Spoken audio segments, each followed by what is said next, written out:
Evet, şu an İzmir'in Nazilli treni geliyor. Yine bu şeyi kullanıyorlar, var ya, bu son günlerde bu şey çok kullanılıyor. Bu aslında kullanışlı bir şey.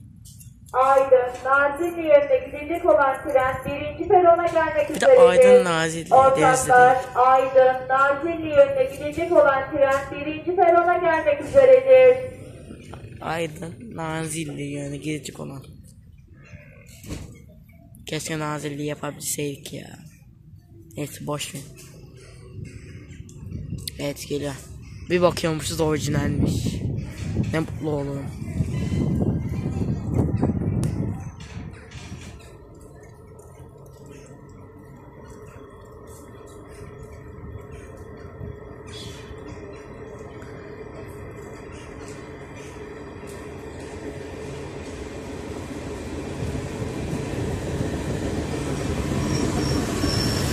Bu 14. Orijinal değil.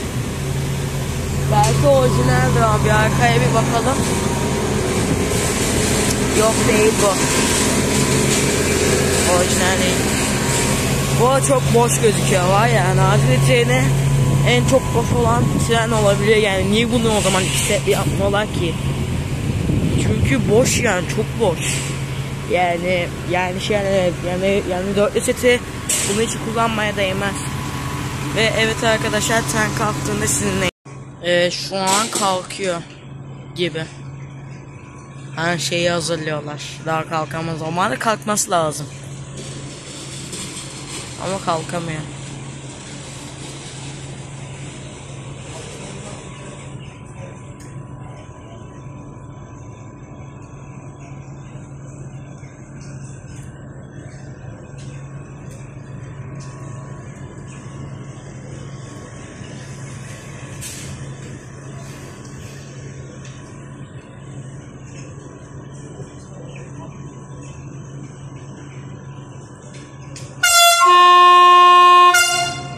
Evet, kalkıyor.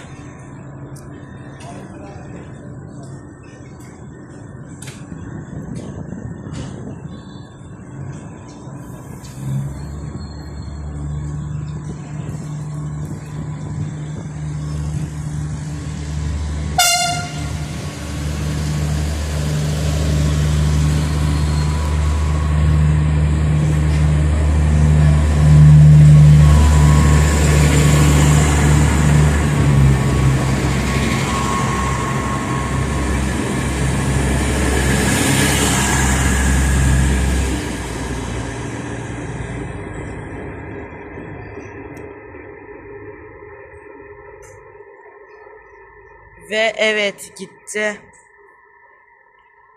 Ve evet arkadaşlar, umarım videoyu beğenmişsinizdir. Bir dahaki videoda görüşmek üzere.